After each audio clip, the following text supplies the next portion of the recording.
Hello BSc second year students, इस video के अंदर मैं आपके लिए लेकर आया हूँ इंपॉर्टेंट शॉर्ट क्वेश्चंस की सीरीज़ जो कि आपके एग्जामिनेशन पेपर को ध्यान में रखते हुए बनाई गई है। दोस्तों, इस सीरीज़ के अंदर हम जितने भी इंपॉर्टेंट शॉर्ट क्वेश्चंस हैं जूलॉजी, बॉटनी और केमिस्ट्री के, उन सभी शॉर्ट क्वेश्चंस को डेली 5 से 6 शॉर्ट क्वेश्चंस हम कवर करेंगे। तो स्टार्टिंग करते हैं बीएससी सेकेंड ईयर जूलॉजी का third semester animal physiology and biochemistry से। और इस सेमेस्टर से जितने भी इंपॉर्टेंट शॉर्ट क्वेश्चंस हैं उसको हम डेली कवर करेंगे।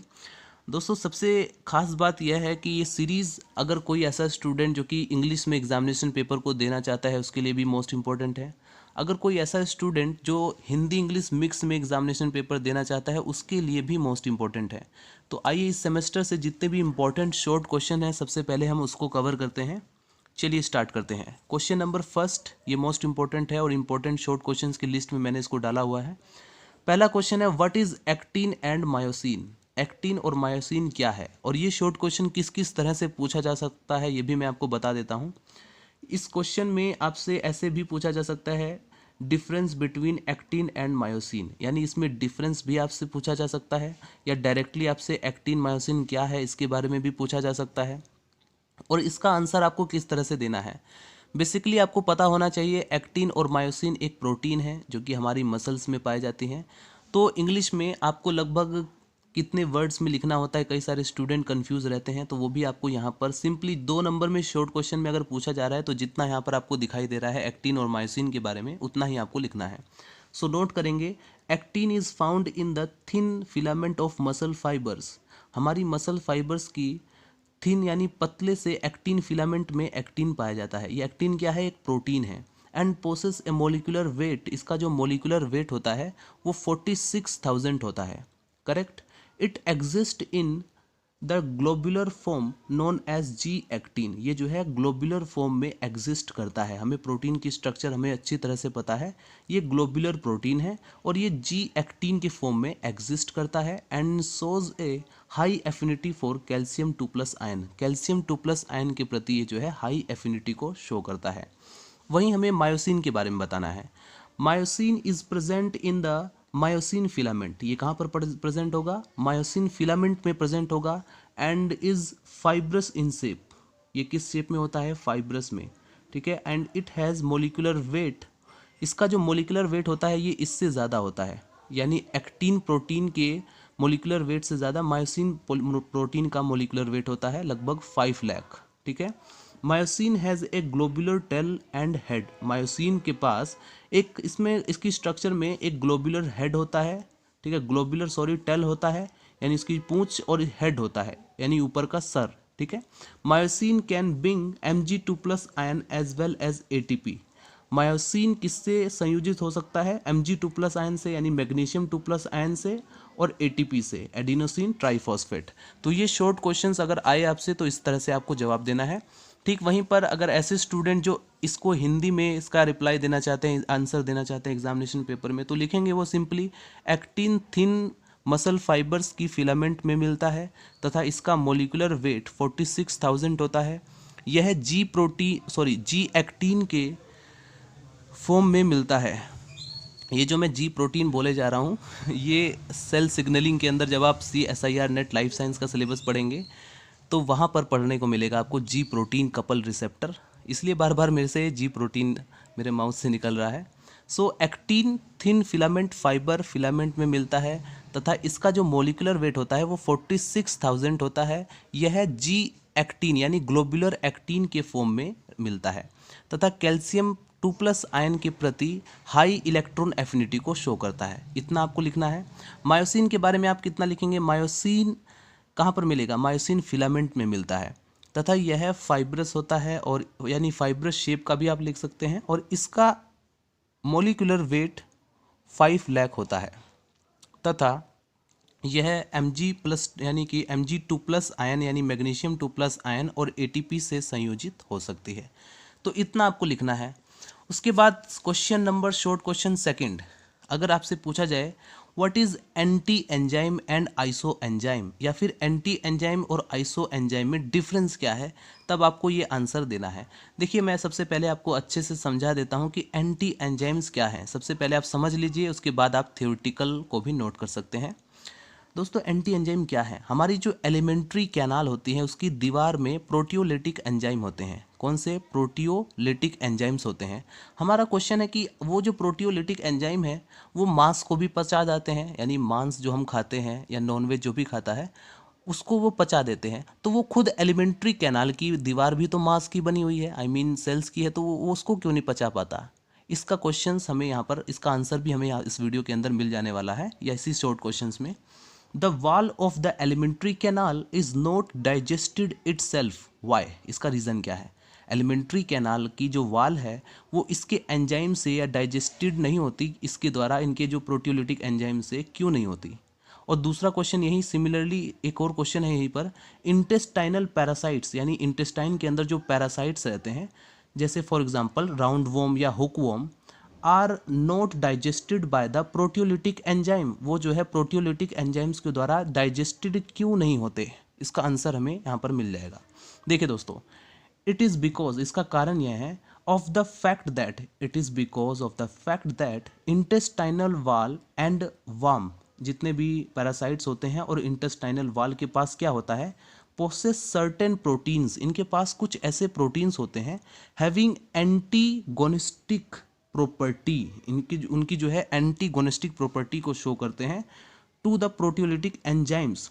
सच protein is known as anti enzymes. यानी एंटी का मतलब क्या होता है? जो किसी का विरोध करे। जैसे फॉर एग्जांपल जैसे कोविड-19 का चल रहा है, तो अगर कोविड-19 का एंटीडोट या एंटीवायरस बन जाए तो इससे हम, मतलब किसी भी चीज़ का एंटीजन, एंटी बनना, एंटी मतलब उसका विरोधी या उल्टा, समझ रहे हो? तो एंटी एंजाइम क्या करता है, ये उन पैरासाइट्स को मतलब कि जो भी ऐसे एंजाइम या प्रोटियोलिटिक एंजाइम हैं उनकी क्षमता को रिड्यूस कर देता है, न्यूट्रल कर देता है, इससे वो इसको नहीं पचा पाते। सिंपली एक बार फिर से मैं कोशिश करता हूँ ताकि आपको, जिस स्टूडेंट को समझ में ना आया उसको समझ में आ जाए। जैसे एलिमेंट्री कैनाल की दीवार है, इसमें जो एंजाइम्स हैं, एक इसमें कुछ ऐसे एंजाइम्स होते हैं जो कि इस प्रोटियोलिटिक एंजाइम को, जो कि किसी भी मांस को भी पचाने की क्षमता रखता है, ये इसको पचाने, ये एलिमेंट्री कैनाल को क्यों नहीं पचा पाता? क्योंकि इस एलिमेंट्री कैनाल या पैरासाइट जो उसमें प्रेजेंट है एलिमेंट्री कैनाल से अटैच, उनमें कुछ ऐसी प्रोटीन्स होती हैं जो कि इस प्रोटियोलिटिक एंजाइम्स की जो क्षमता होती है पचाने की, इसको न्यूट्रल कर देते हैं। अब जिसके कारण ये पचा नहीं पाते, सिंपल, ये इसका जवाब। और ऐसे एंजाइम्स का एग्जाम्पल है एंटीपेप्सिन एंड एंटीट्रिप्सिन। अगर अभी भी नहीं समझ में आया तो डोंट वरी, अभी हम इसको हिंदी में पढ़ेंगे तो और भी अच्छे से समझ में आ जाएगा। अब दूसरा क्वेश्चन है, आइसो एंजाइम क्या होते हैं? अब हमें अच्छी तरह से पता है, some enzymes exist in physically distinct form. कुछ एंजाइम्स ऐसे होते हैं जो फिजिकली, एक ही एंजाइम है लेकिन वो फिजिकली डिस्टिंक्ट है, अलग अलग है, डिफरेंट डिफरेंट फॉर्म में पाया जा रहा है। And all the forms of a single enzyme, और ये जो सभी एंजाइम्स हैं वो एक मतलब कि ये जो सभी के सभी एंजाइम्स के फॉर्म है वो एक सिंगल एंजाइम के हैं, having a same catalytic activity are known as isoenzyme. यानी एंजाइम सेम है और वो डिफरेंट डिफरेंट फॉर्म में पाया जा रहा है, क्योंकि उसका काम क्या है? Catalytic activity. एक ऐसा एंजाइम जो कि डिफरेंट डिफरेंट फिजिकल फॉर्म में पाया जा रहा है, लेकिन उसकी सेम का, उसका काम जो है वो सेम है, यानी कि उसकी जो अभिक्रिया यानी उत्प्रेरित करने की जो कार्य है, एक्टिविटी है, वो एकदम सेम है, तो उसको कहेंगे हम आइसो एंजाइम। अभी आपको ये समझ में आ जाएगा जब इसको हम हिंदी में अच्छे से रिपीट करेंगे। तो आइए देखते हैं हिंदी में, व्हाट इज़ एंटी एंजाइम। तो एंटी एंजाइम का कैसे लिखेंगे आप? एलिमेंट्री कैनाल की दीवार का प्रोटियोलिटिक एंजाइम द्वारा स्वयं पाचन यानी डाइजेशन नहीं होता। और इसी प्रकार इंटेस्टाइनल जो पैरासाइट होते हैं, इंटेस्टाइनल पैरासाइट का भी इंटेस्टाइन में डाइजेशन नहीं होता। क्यों नहीं होता? इसका कारण यह है कि इंटेस्टाइन की दीवार एवं पैरासाइट वॉर्म में कुछ प्रोटीन होते हैं। ध्यान रखना, यहीं से पॉइंट स्टार्ट होता है कि एक तो इंटेस्टाइन की दीवार में, और दूसरा जो पैरासाइट वॉर्म जो भी उस इंटेस्टाइन से अटैच है, उनमें कुछ प्रोटीन होते हैं जो प्रोटियोलिटिक एंजाइम की डाइजेशन इफेक्ट को न्यूट्रल करते हैं। और इस टाइप को प्रोटीन को, यानी कि इस टाइप का प्रोटीन जो कि न्यूट्रल कर देता है प्रोटियोलिटिक एंजाइम के इफेक्ट को, उसको कहा जाता है एंटी एंजाइम्स। करेक्ट। और इसका एग्जाम्पल है एंटीपेप्सिन एंड एंटीट्रिप्सिन एटसेट्रा। अब उसके बाद हिंदी में देखते हैं आइसो एंजाइम क्या होता है। कुछ एंजाइम्स डिफरेंट फॉर्म्स में मिलते हैं, यानी अलग अलग फॉर्म में मिलते हैं, और ये सभी एक ही प्रकार की अभिक्रिया को उत्प्रेरित करते हैं, यानी एक ही प्रकार के रिएक्शंस को या कैटालिटिक रिएक्शंस को ये उत्प्रेरित करते हैं। उत्प्रेरित यानी उत्प्रेरित का मतलब क्या होता है? उत्प्रेरित का मतलब होता है किसी चीज़ को बढ़ा देना या फिर रिड्यूस कर देना। जैसे कुछ ऐसी चीज़ें होती हैं जो किसी रिएक्शन के रेट को इंक्रीज़ कर देती हैं, या कुछ ऐसी चीज़ें होती हैं जो किसी रिएक्शन के रेट को डिक्रीज़ कर देती हैं। तो यही होता है उत्प्रेरण या कैटालिटिक, इसी को कहा जाता है कैटालिसिस। ठीक है, जैसे फॉर एग्जांपल किन्हीं दो बच्चे आपस में लड़ रहे हैं, या ठीक है दो आपस बच्चे में लड़ रहे हैं और आप जाएं बीच में और कहें किसी एक पर्टिकुलर को कहें कि अरे यार तो उससे पिट गया, तो इससे क्या होगा? वो गुस्सा हो जाएगा, वो क्या करेगा, उसको थोड़ी बेइज्जती महसूस होगी, तो वो और ज़्यादा इस पर लड़ाई बढ़ जाएगी इन दोनों के बीच। तो यानी हमने क्या किया यहाँ पर, उस बच्चे के माइंड में उसे उत्प्रेरित कर दिया लड़ने के लिए और भी ज़्यादा।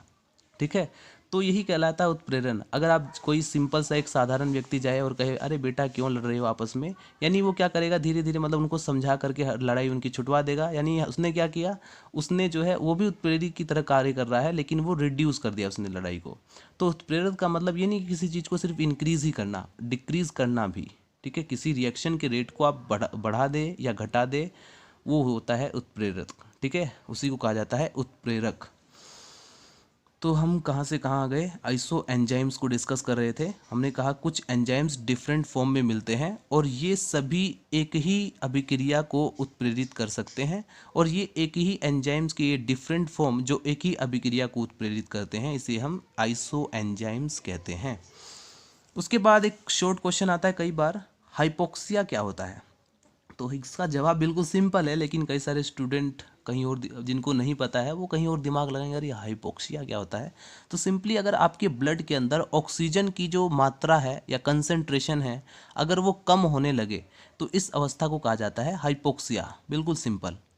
आपकी बॉडी के अंदर जो ब्लड है, अगर उसमें ऑक्सीजन की कंसंट्रेशन का मतलब किसी चीज़ की मात्रा, गाढ़ापन, ठीक है, अगर ऑक्सीजन की मात्रा ब्लड में कम होने लगे तो उसको कहेंगे हम हाइपोक्सिया। तो आज की सीरीज़ के अंदर हमने 3 क्वेश्चंस को कवर किया।